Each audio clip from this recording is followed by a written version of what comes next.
Voces Latinas, 1610 AM. A drink of water with Joyce Aldrich. Refresh your mind. Welcome to this edition of A Drink of Water. It's 9 o'clock and it is 5 degrees. We're going to have some great weather this week, but tonight we're going to be flying a little bit higher, and it's going to be interesting because the show tonight is about the UFO phenomena, all aspects of it. And in studio I have Mike Woods and Victor Viggiani. I'm going to tell you a little bit more about them after we go into a little bit of a music break, a little song that I had written back in my old days at Rogers, and I think Mike will remember this, my Interstellar the UFO show. So this was my theme song for that show. This is a song called Starlight.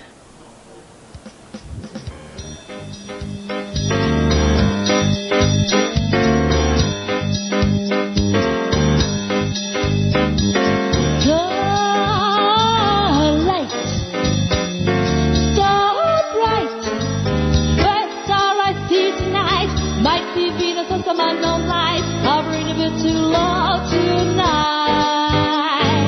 The lightning sheet, lightning wears a balloon, or something strange out of a fireside cartoon. What was that I saw tonight? Well, I was looking for a satellite. It was bright as a star, blue and red lights blinking. UFO, oh no, what could I be thinking? A beam of light, but it's a halogen. Scan my body again and again. A message said to get myself ready for changes that would make the world unsteady. Live in the now, be aware they cried, and let compassion be your guide. Is that all I said? They replied, get inside and we'll take you for a ride. We time travel to a time on Earth with no war, hunger, or strife. This, they said, could be Earth's new life. But only if we do the simple things like living in the now and compassion brings starlight. Star bright, first star I see tonight. Might be Venus or some unknown light, hovering a bit too low tonight. The lightning sheet, lightning with a balloon, or something strange out of a fireside cartoon. You're listening to A Drink of Water here on CHHA 1610 AM, and I have two really incredible guests in studio tonight. First, let me tell you about Victor Viggiani, who is the news director of Zland Communications. It's an international news service that focuses a lot on the UFO phenomena. His study of anomalous aerial phenomena research have spanned over 30 years. So, Victor, you've been studying UFOs for quite a long time, and you've got quite a lot of experience in the field. Mike Woods is a 30-year veteran, but in the news media, and over his career he has worked as a radio news reporter, as a managing editor of a business magazine, and as a news writer and news producer for television. A Canadian Forces veteran, Mike worked at City TV for 22 years, including 18 years on breakfast television, and he was one of the producers for the launch of both CP24 and City News Channel, so comes with a great deal of media might, and brings his natural skepticism and cynicism of the professional journalist to his lifelong interest in UFOs, and with that he questions just about everything while accepting almost nothing at face value. And Victor, you are really a disclosure advocate. Is that a question? No, it's like we can. It's a rhetorical question. We can call you a disclosure advocate because you are involved in a very interesting field called exopolitics, which sounds very, when we talk, I think of, the Federation of Planets. There's something going on, and what, are there aliens among us, and all this kind of thing. And this is a question. And Mike, I know you've looked into. There are two sides of this. There's the exopolitics side, and there's the kick the tire side, right? And I'm definitely one of those people that say that while I have 10 million questions and not a single good answer, Yeah. I truly won't believe until I can kick the tires and, more importantly, interview the pilot. Absolutely. I know. But I admire Victor's dedication to the concept and actuality of disclosure. Yeah. It's an admirable game, if only because if they don't reveal what I suspect they do know, then at least Victor and his cohort are forcing them to keep shifting where they're hiding it, you know? Yeah. Well, you know, I'm thinking, Freedom of Information Act Yeah, alone. Yeah, exactly, that alone. You know, you keep bouncing it around, the forcing thing that them to dodge. I've been sort of pushing the edge on this for a little while, for a couple of different reasons we can get into a bit later on. But Sure. The word that you use, disclosure, Yes, very important. It's a very kind of cutting edge kind of word. Yes. And it means sort of like coming forward with the whole enchilada, or someone admitting something or whatever it might be. At this point, I'd like to put disclosure sort of in my back pocket. And what would you like to bring out your front pocket? Acknowledgement. Okay, I've been using the word acknowledgement. Let's just acknowledge this thing is going on. Never mind what the government can or can't tell us. Exactly. Forget about that. Just forget. Put it away, and have this issue exposed, talked about, and acknowledged in the public domain, so that we can all talk about it rather than having.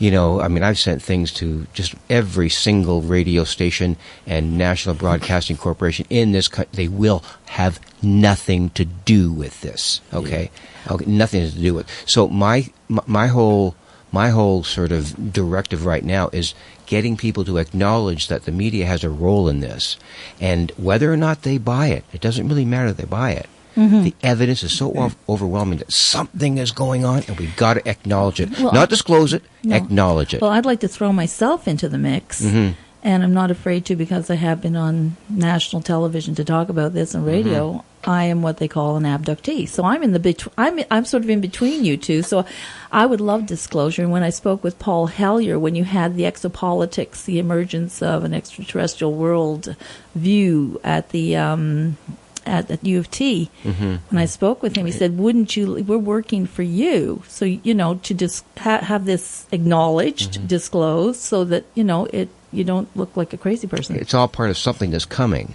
and it's been coming for a long time, and we just have to figure out how it comes forward. See, I'm more of the first principles thing. Yes. I with the years in journalism and being in the military prior to that, Sure. I'm dubious of how much even the most moronic of U.S. government official would write down. Okay, would actually put on paper. I mean, it's just that's dynamite.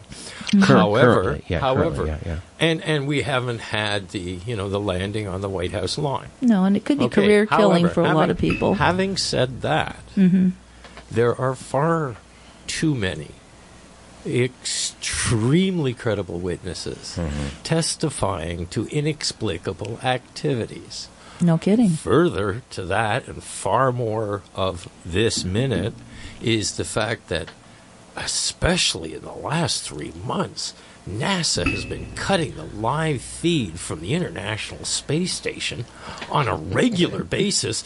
Not scheduled, I can assure you. It's because objects are appearing Flying there. in front of them. Not everything that we have seen go online was real.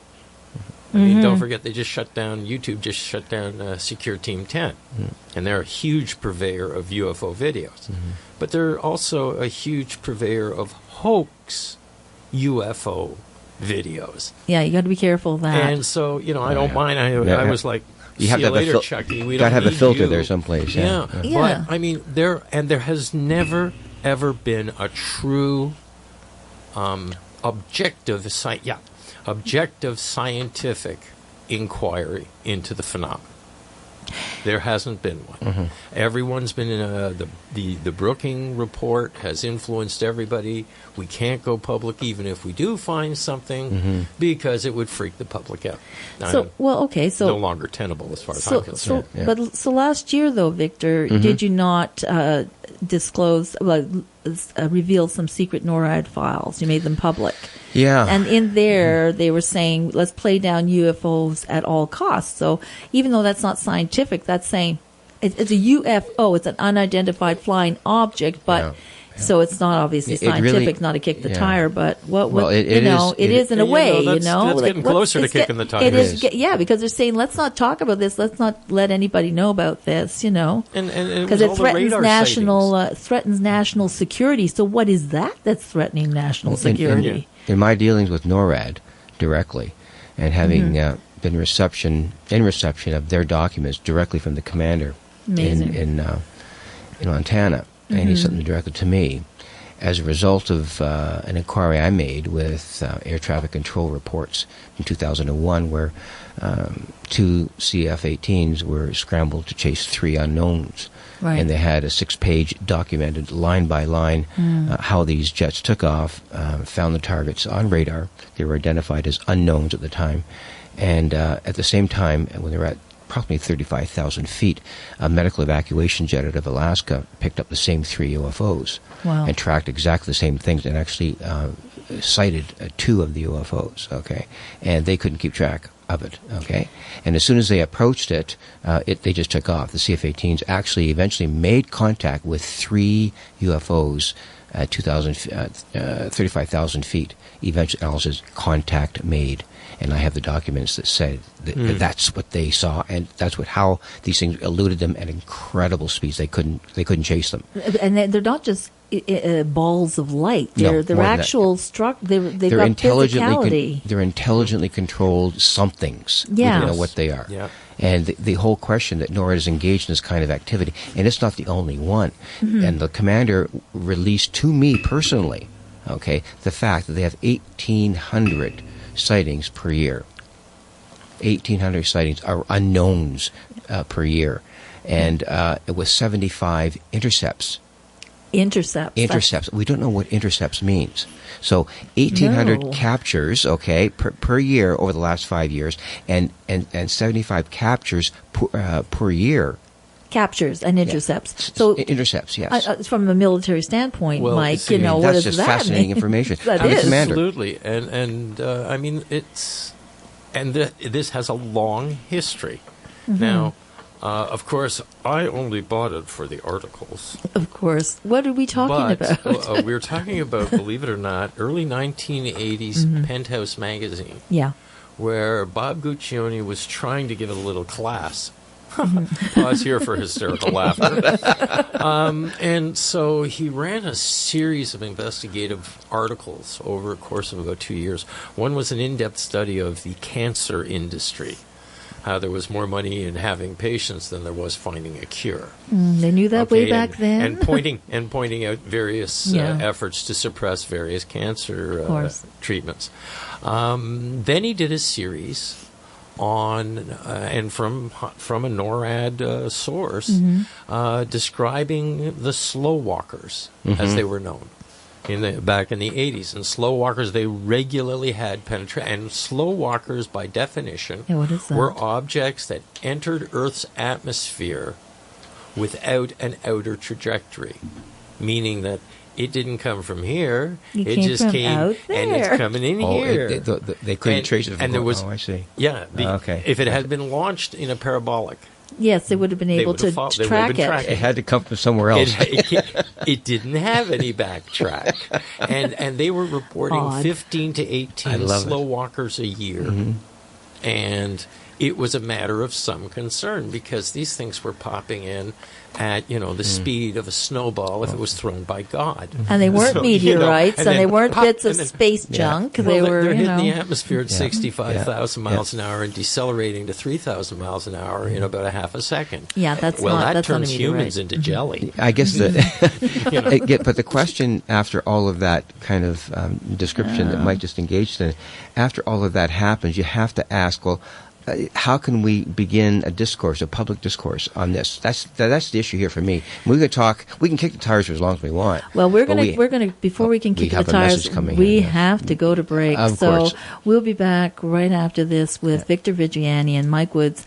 talking more about UFOs, the phenomenon. What are we going to do about this whole thing? So we'll be back right after this. You are listening to Radio Voces Latinas, 1610 AM. A drink of water.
Yes, where will you take me tonight? That's definitely an abductee song. And if you're just tuning in, you're listening to A Drink of Water. I'm Joyce Aldrich.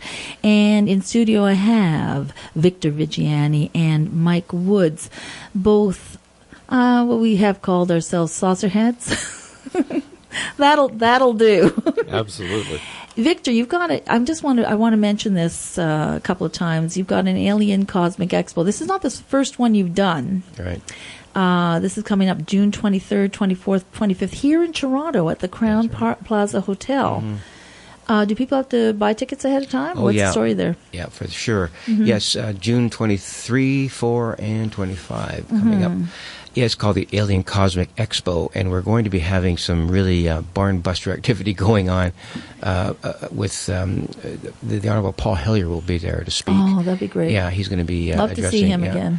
And we're also going to be having someone from Gary Hasseltine. I don't know if you're familiar with him from the UK, former detective who testified at the citizen hearings in 2013, so he's going to be there. And we've just received confirmation that Dr. Stephen Greer will be a headline speaker at the expo. In addition to that, not only he will given his own presentation. But later that same evening, they will present the Canadian premiere of Unacknowledged, the documentary that he's just finished, and the actual U.S. premiere is coming up on April 24th in Los Angeles, and it's pegged to be a huge event. He's charging, I don't know what he's doing with all of the kind of the revenue stream, but he's definitely attempting to make his mark with this. So we're bringing this to Toronto for a lot of different reasons, and we're sort of putting ourselves out there as a big, huge target for what we feel just maybe a tinge of criticism about us doing this kind of thing. Quite possibly, yeah. And we're anticipating that because, irrespective of what goes on, there has to be a point at which you push the edge, and how you do it is rather political. So we're doing that for a lot of different reasons. Political, and hopefully with that scientific edge that you're looking for too, Mike. Mike Wood's kicking the tire thing. It would be good to have all of that. And certainly for inquiring minds who want to know, definitely head down to the Crowne Plaza Hotel June 23rd, 24th, and 25th. Even if you don't think that that's a real thing, this whole UFO phenomena, go, this the acknowledgement thing. Yeah, exactly. Just acknowledge it. Just go find out, be curious, and look. There's no sense lighting a candle and hiding it under a basket. Absolutely. And you've got to open yourself out to all possibilities. Yeah. We find, especially today, where I encourage people to come out to Victor's Expo, in part because we get too locked into what we think is the correct way to think, no matter which way we think. Okay? And we have reached the point, almost for too many people, where if you don't agree with me and see things my way, then you're either stupid or evil. Well, it's an arrogant situation. It's an arrogance. It's polemic, polemic, and the great thing about these expos is that they bring startling viewpoints to your attention. They literally, in some cases, depending on a couple of people we know, anyway, they can change your worldview. It's a mind shift, and part of it too is that in this time where increasingly people are suspicious of governments and their motives, realizing that there is more than one aspect to that there are people that have been carrying that fight out on for decades. You're so right. You're so right. Yeah. So, I mean, you think of it as a UFO expo, but it's the more reality, than that. Yeah, but it's the more than reality that. is it's an opportunity to open yourself up to other experiences, other ways of thoughts, for sure, and to the rather distinct possibility that government, which since they invented it has always had a mother's knows best attitude. I know what's best for you. Of course, You're far too stupid or ignorant protecting or us. low to know what is actually good. So we'll protect you. So what do you think should come next? Yeah. Well, obviously, I'm for full acknowledgement. I mean, I'm totally, in support of your efforts. There is no more critical factor. I mean, are some of the great sustained legends of ufology true? If so, then they should be part of acknowledgement. I'm thinking of the legend of Wright-Patterson Air Force Base, the Blue Room.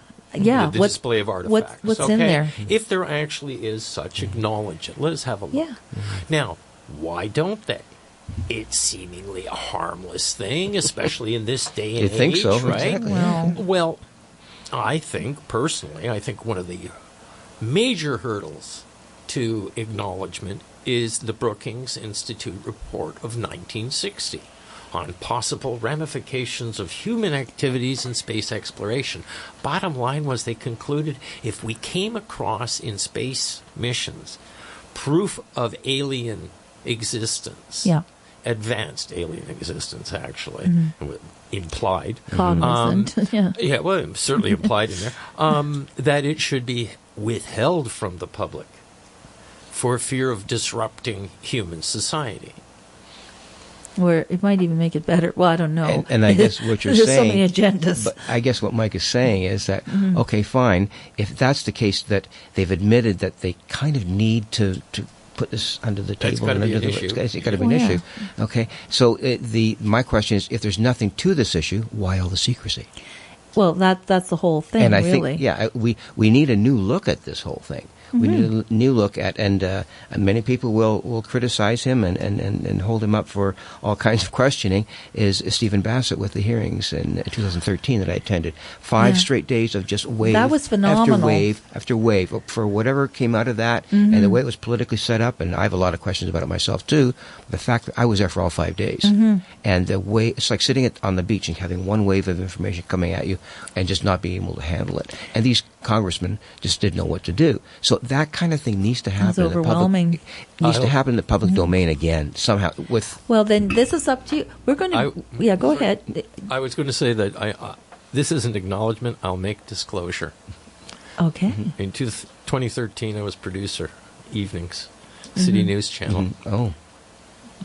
And so I chose what news went on the air, and CNN provided clips from the Bassett hearings, and I put them on the air. Demo. And I dug up a little YouTube UFO video to cover it. Put a 30-second story, just slid it into the old newscast. That's why I'm having you here tonight, because I can produce this and I can get you on here. We can talk about this, but we've got to go to break, of course. Okay. We'll be back after this with more of Mike Woods and Victor Viggiani, and about disclosure and acknowledgement. Where do you sit? You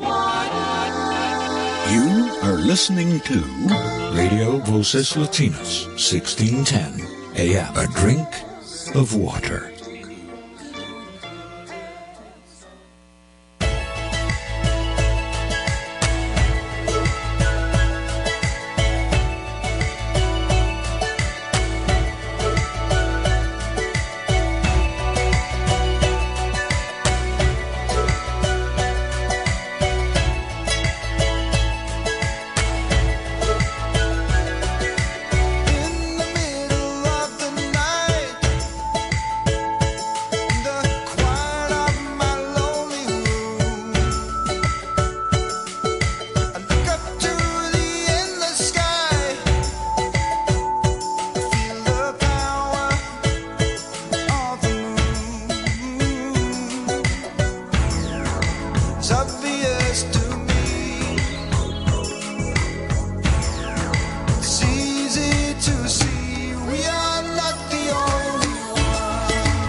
We are not the only ones. That's Chris Burkett from his CD, Men from the Sky. We are indeed talking about men from the sky, women from the sky, entities from the sky. We don't know what they are, really. And I have Mike Woods and Victor Viggiani in here, and we're talking about all of this. We're just trying to figure it all out ourselves. We don't know. Are we the only ones? And are there many different species out there? And, you know, people say there's some walking among us. They look just like us, or they look like the grays, you know, those big-headed, bug-eyed guys. As soon as I hear that age-old philosophical question, are we alone? Are we alone? I think of Monty Python's Universe song, which ends with that fabulous line, and pray that there's intelligent life somewhere out in space, because there's bugger all down here on Earth. Truer words were never spoken. You're right. And there we go, and we're on And maybe family radio. Maybe that's why they're watching, you know. Yeah, well, exactly. Here's my 30 seconds. How silly can these people really get? You know? Yeah, exactly. I'm not sure. Oh, yeah. I mean, when you take a look at the global context politically right now, we are in such a mess with a capital S. You would think. There's just something going on that's the energy has just kind of gone wham. We had a discussion. I belong to a circle of intellectuals.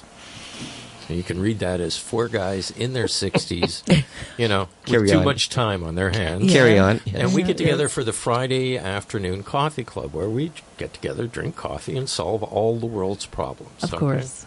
And with really intelligent, you know, methods. I could tell by the look on your face, yeah. Yeah, exactly. And one of the things, though, that we discussed was that there was a certain turning in literally the global attitude at the end when they canceled the Apollo program. Because as a society, well, we stopped looking out. Mm-hmm. And instead, we started to look inward into our own navels. And there's that old saying about when you stare into the abyss stares into you. Mm-hmm. And we looked inward and didn't like much what we saw. Mm-hmm. This is why I'm a huge advocate, even though I think NASA stands for not a space agency. I would like to see their budget up and see if we can't get somebody on Mars.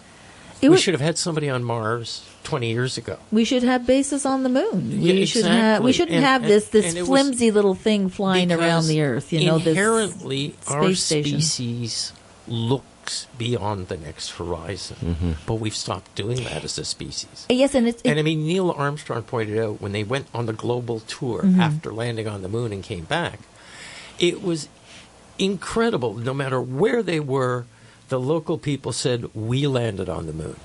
Well, when people said the world is flat, and if you sail out into the horizon, you're going to fall off the Earth, people went anyway. They wanted to know. They wanted to see what was beyond that. And that's where we've already discovered most of that. Now we have to go out again. You know that, and you know that right. old one about the world is flat. And, you know, they the flat Earth. You know that one was done in long before Columbus ever sailed. Mariners knew.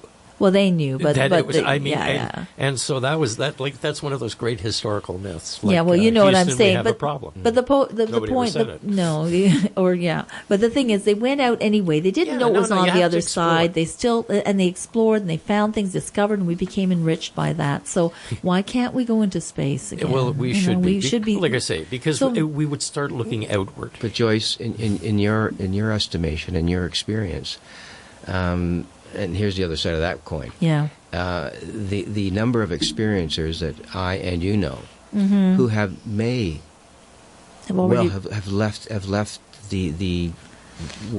this place we call Earth and gone someplace else. We don't know what they've been through. We know the phenomenon is going on. Real is not a word we necessarily have to ascribe to it. No. There is something going on with people engaging with an alien presence, and it's global. It is global. It transcends all of that. So, all of it. So do we pay? The question is not the validity of that happening, but can we open up a dialogue about that really, really bizarre notion? It's one thing to admit that there's aliens out there or whatever. Okay, fine, that. But then to move to the next step and say some of these guys are kind of taking us away and talking to us and bringing us back, and we don't know it. Exactly. And this is going on. People landing in their beds with leaves around their feet and someone else's pajama bottoms on. That's weird. Whatever that might be. Whatever if that we might don't pay be. attention to that conversation, we're missing the boat here. We're missing another element of human experience. And I mean, I try my very best to having had a sighting, okay, and having enough witnesses of a high enough caliber that I have to accept what they are testifying to. Not the cats. As far as it goes with me, on odd number days, UFOs represent an extraterrestrial entity. On even number days, it is an interdimensional There's that entity. too. We don't know. And then every 4 years on Leap Year's Day, I go for time travelers. You know what? What a beautiful paradigm. I like what a beautiful paradigm. It works. It works. Just it balances out or all of it, the above. There's the all of the above. Kind of a bad leap year thing, right? Yeah, well, you see, leap year, at least I give it time travelers. Why not? Well, but if it is time travelers, God, give us a hint, if you were to would boil you? it, Is it going to work out? If you were to really boil it down, do you think it is what are the possibilities of the contact being, in fact, interdimensional? Just, obviously, like I say, I huge. consider that on even numbered days. On odd numbered days, I consider the ET hypothesis. That means I give it equal credence. I believe in the. Here's one for you to hit on Google, listeners out there. It's called the Stockholm analysis, which is I believe in the multiverse. I believe that there are endless Earths, endless Victor Viggiani. Like the mirrors, looking in the mirrors. Exactly. Yeah, looking you're in the funhouse mirrors. Yeah. And one you see each going is different. And the way. further you get away from the root, the more differences there are. I truly believe in the multiverse. Well, I believe in paradigm shifts because, to be honest, I will tell you, I notice things that are kind of strange. Like I can't. We don't have a lot of time to talk about it, and I mumble on. But the thing is, basically, is that you'll be talking to. There's the Mandela thing, the Mandela. The Mandela effect. Yes. Mandela effect, both Errol and I believed. We both felt that Mandela died back in the 80s. We said he died, and then all of a sudden he was alive. No, definitely he was alive. But your memory of it is that. But Errol's and my memory was that we said, "You believe?" I said, "Yeah, you too." I saw that there was another one in regards to the Berenstain Bears. Well, yeah, the Bernstein Bears and the JFK assassination. What vehicle was he riding in? Yeah, but these are weird little. These are paradigm shifts. There were 4 shifts. people in the vehicle. Right. It's like you're in another world. There's 6. Okay, Yeah, and people said, all of a back. sudden 6. All of a sudden it's 6 when it was 4. No, you looked at a photo and you saw 2 Secret Service agents who were blocking the view of Connolly and his wife, and you saw Jackie and John. Now, Mike, I know you could do a whole show on just that. Oh, so we're gonna. Well, let's cut out of that. This is your other specialty, the Kennedy assassination, for sure. Wow. We know that, but that is true. We really have it. We don't know what's going on.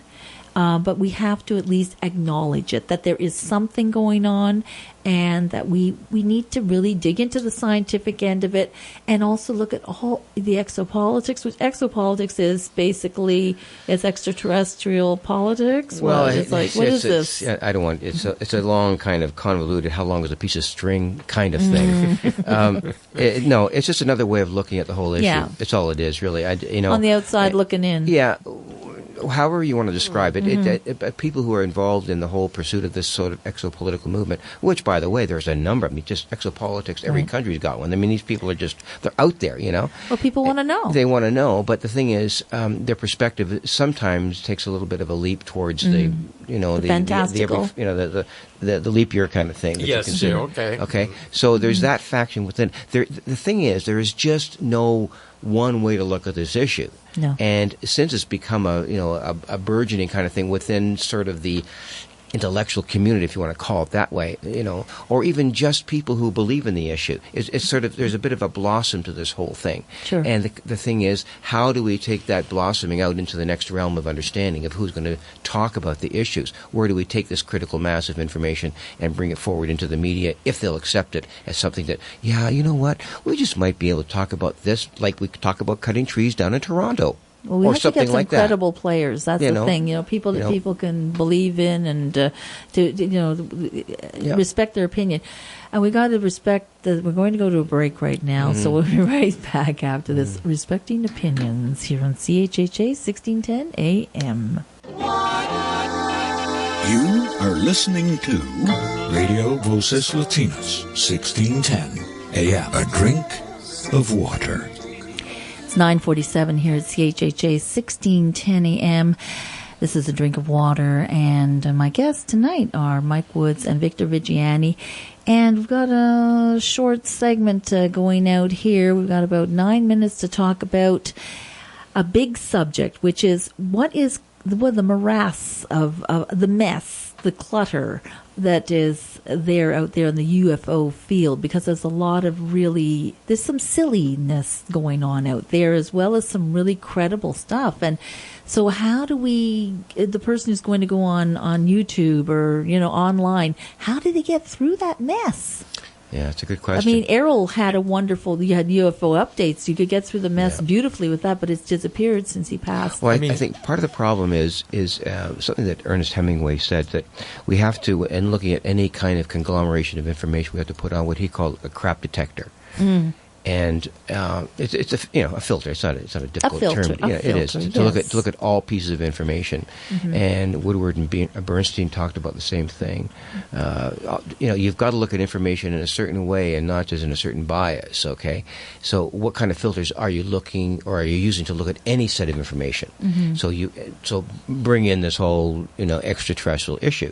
The blinders are so thick at this point, and the laughter curtain rings down it so still hard. It still does. Okay, so I mean, where do you go to find out that? I mean, there's something going on here, and people just do not want to talk about it. So I know that's where you're going with this. That's part and parcel. The biggest issue, regardless of what your approach is to UFOs, UFO research, is the absolute army of tinfoil hat wearing supporters. The static. They take away from exactly. They're the static on the bandwidth, and unfortunately, especially in mainstream medium, and I know what I speak in this.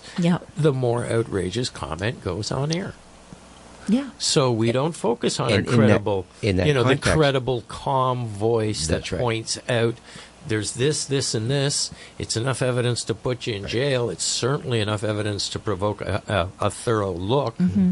But instead, we go for you get this other magnetic switch. And that's right. The thing you have to admire about the consistency of the mainstream media and its efforts at delegitimizing UFOs at all is how consistently they find people to discuss this issue who were born in a tar paper shack outside of Tulsa, Oklahoma, and have 3 teeth. I think we're being contacted. How do they know that? Yeah, I heard that too. I'm looking for the CIA. Or the director of SETI. Yeah, exactly. I mean, it's still the effort to investigate. Well, yeah. So they're trying to get clear, credible voices to get evidence that has been properly vetted. I mean, it's really a search for clarity, isn't it? Yeah. You know that we only came across or started to discover fake news. Oh, that just drives me crazy. When people in the news media stopped verifying stories before they went to air with them. Editorializing instead of giving the facts. Yeah, for sure. Yeah. One of the major flaws. Very bad. That's really big now. And you see, I am at that state of life where I get up in the morning and I have to put on my glasses if I want to see anything. I have to put in my teeth if I want to chew anything. And I comb my hair with a washcloth. And I got to tell you something. I don't believe there's a 26-year-old on Earth who should lecture me at length on politics. Okay? I'm sorry. Yeah. I'm arrogant enough to believe that you haven't experienced enough at that point to really go in there all pontificating. You know what I mean? Just give me both sides. I completely understand. I'm a big guy. I can think through. It takes me a while. You'll see a little smoke blow my ears, but you know. 85 to 90% of the listening public are completely immune to anything that would make sense in terms of what they're hearing in the media today. They're going to buy it lock, stock, and barrel. It's on Good Morning America. It's on da da da da. You go on. It is no, but it's all on television now. Yeah, I mean, it's just amazing. And some of them are hosting their own programs. Exactly, and it's all this kind of what? Why are we trying to misdirecting? Misdirection. Yes, misdirection. I know. Yeah. So what are we being misdirected from? What's going on? Yeah. I'm afraid of what we're being misdirected on is more things than we would probably want to know if we could actually get the truth out of them. Mm-hmm. You know what I mean? Mm-hmm. I mean, there's, just to play devil's advocate, okay, we're talking about acknowledgement. Mm-hmm. Well, why won't they? I mean, this is a generation that's been raised with video games and, the X-Files. International Space Station, the X-Files. They're right in the edge. They earn, they go out for $500 million, help movies make $500 million that feature superheroes. I mean, so, the thought of aliens doesn't exactly make them faint. No. No. So, what they have on television, a lot of it is, oh my goodness. I've always thought that there were two potential. These are just, I spend too much time thinking weird stuff. So there's two big reasons I could see against acknowledgement. Against it, okay. Against it. I'd like to hear these. Well, the first one is that the historical record indicates... A Freudian slip there. No, that was quite deliberate. I could hear that was deliberate. The record shows that when a superior society makes contact with an inferior society, the superior society inevitably becomes dominant and absorbs that inferior one. And frankly, if anywhere near the activity that we have indications of is actually extraterrestrial, then we haven't met them out there in a great big spaceship of our own. No. They're coming here.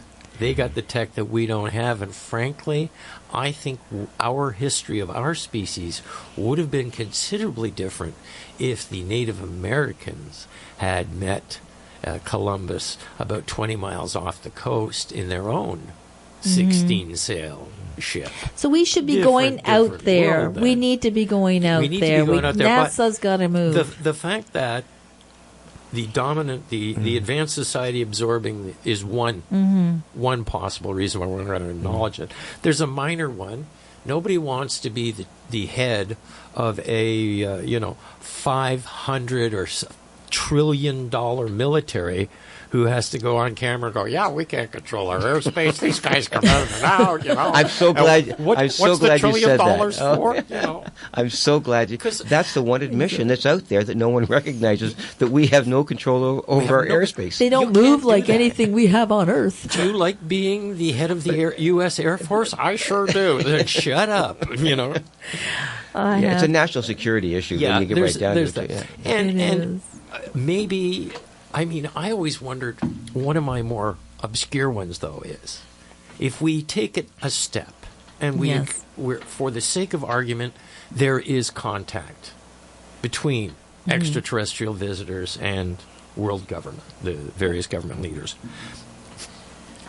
And I've often thought that the reason that governments won't admit it is because these really advanced, sophisticated aliens don't use government. No. Yeah. Well, not any that we understand, anyway. Just plain don't use it. They don't use government. Yeah. Oh, no, they don't. I always thought government would never acknowledge that because, of course, Mother knows best. So Victor's a closing statement from you then. Well, just the idea of what you just expressed is that this whole idea about nationalism is a pretty uncivilized way to look at your planet and to carry on your affairs. I mean, that to me, without governance in the way we have it, what do you move to next? And if there's anything these extraterrestrials really possess, is the idea that you don't need the kind of governance where one dominates over another, or there's polemic ideas all the time. There's consensus reached as to how things just work naturally in the universe, and there's just no argument about it. We have yet to get by that. If that's the concept out there, man, I'm all for it. Well, time will tell. And as you want to actually say one more thing, Mike, before we go out? Always a pleasure talking to you, Joyce, and you, Victor. And I think we'll take this time to acknowledge the late Errol Bruce Knapp, Yes. who brought the three of us together. Absolutely. We all know each other through him. That's right. This We is why this is dedicate this happening. to And him. he is one of the people this field desperately misses. Oh, his yes. no-nonsense, his openness to all expressions, Yes. his good manners and good humor made this a worthy endeavor for all of us. Absolutely. With his UFO updates and his wonderful shows, Strange Days Indeed on CFRB, who everyone enjoyed for so many years. You were there, Wow. Victor. Oh, you were there, Jesus. Mike, and Oh, I was yeah. there. We were all for sure. there. Yeah, I On the co-hosted for journey. a year, and it Good was golden wonderful. days. You Oh, co-hosted yeah. for about 2 years, Oh, didn't it? yeah, two or three? about that 2 or 3 Yeah. years. It was just an absolutely magic time, and I do thank the old boy for it. Yes, yes, the big silly sausage. And on that note, we will go to we're going out now.